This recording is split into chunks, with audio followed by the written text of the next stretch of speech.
Hi guys, this is how you get saved according to the Bible and according to Kenneth Boork. Hopefully it's according to the Bible. Well, I will quote some scripture for you. First of all, to be saved, you have to, according to, it's very few have-tos in the Bible. And it's very few that you should be afraid of something. And it's very few times you can find scripture that says that you should work hard. But it is some few have-tos. And we were going to look into that now. According to Hebrews 11:6, it says that you have to believe that God is and that He will reward you when you approach Him. And then according to John 4, Jesus Himself says that we will worship God in spirit and in truth. So in spirit and in truth.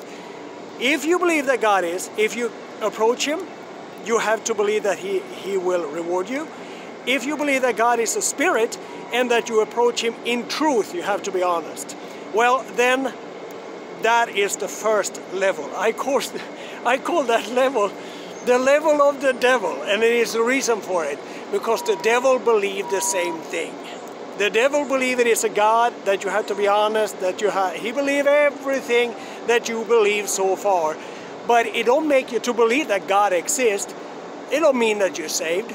To believe that God will reward you when you approach Him, well, to believe that is one thing, but to act upon it is another thing.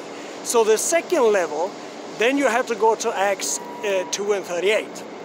It says in Acts 2:38, Peter says that if you want to be saved, you have to do what? You have to repent, you have to get baptized, and you have to receive the Holy Spirit and start speaking tongues. That is the salvation package. So if you say, well, it's enough to believe that God and I receive Jesus as my personal Savior, yes, see you in heaven. But Jesus wants you to make Him into your Lord, and if you make Jesus into your Lord, what will happen? Then you, of course, want to do everything that He tells you to do. So then it's not enough. If you have made Jesus into your Lord, then you know that you repent first, you get baptized, submerged in water, totally surrounded in water. It's not Christianizing children. That is not what I'm talking about now. So go and read Acts 2:38 and you understand what I'm talking about. You repent, you get baptized, and then you receive the Holy Spirit and you get this wonderful language together with the Holy Spirit. You know, you speak depth, cry out to depth. Your heart, cry out to the Father's heart. And you have a hidden language, a language that not even you understand, but what happened is that well, that is also another film, Sut Antilai Banitai, that is the original text for it. You carry away burdens and throw it at Calvary Cross. That's what's going on when you pray in tongues, just so you know. Okay, that was the second level. The third level is actually to start to have Jesus as your Lord now, to start to actually do what He did. And what did He do? Well, He preached the gospel, healed the sick, cast out demons, and woke up the dead. And Jesus also said that you would do greater things than what He did. So now you have Jesus for the rest of your life. You have Him as your pattern, Him as an example. So then if your feet is not pointing in that direction, that you should preach the gospel, heal the sick, cast out demons, and wake up the dead, and do greater things than what He did. If your feet is not pointing in that direction, something is wrong. And I want to be very clear about this, that you have 99% of the disciples of Jesus Christ, they call themselves Christians, but their feet is not pointing in that direction, that they want to preach the gospel, heal the sick, cast out demons, wake up the dead, and do greater things than what Jesus did. They don't want to do it. Frankly, they don't care. Why? Because they have been brainwashed by the freak church system to believe that it's fine not to have Jesus as their example. Well, they confess, they say, yes, Jesus is our example. But really, Jesus is not their example. It is not a catastrophe. There is not a crisis. If they don't preach the gospel, if they don't heal the sick, if they don't wake up the dead and, cast out demons and do greater things than what Jesus did, there's no crisis at all. Nobody cares. Listen to this. They made an investigation. They asked the free church pastors, some few of them, they asked what progress was for them. Listen to their answer.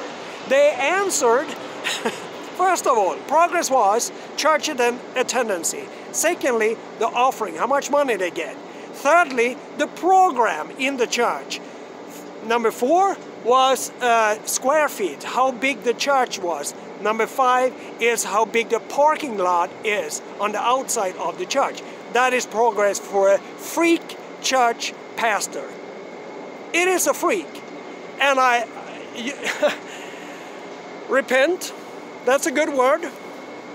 The Bible says that when you're saved, you have Jesus as your example. What did he do? Seriously, what did he do?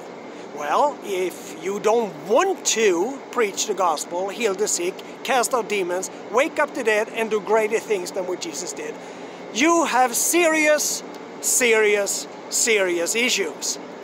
And it basically doesn't matter if you're saved or not, because if you don't want to invest on the other side of the grave, I mean, what do you live for? I mean, seriously, what do you live for? You live for what? Cash? Is that that's what it is? You want to buy a car? Okay, well, eternity have already started. It have already started, and we are running eternity already on this side of the grave. But I tell you, when I die, I know that first of all, I know that I will die. Secondly, when I have died, I know that I will be dead for a very, very, very long time. So what I want to do is that I want to invest on the other side of the grave. And how do I do that? Well, the most effective way to do that is to have Jesus as my example. So yes, I don't do everything that Jesus did, but my feet is pointing in that direction, that I want to preach the gospel, I want to heal the sick, I want to cast out demons, and I want to wake up the dead. And I want to do greater things than what Jesus did. So that's my heart. Now you know it.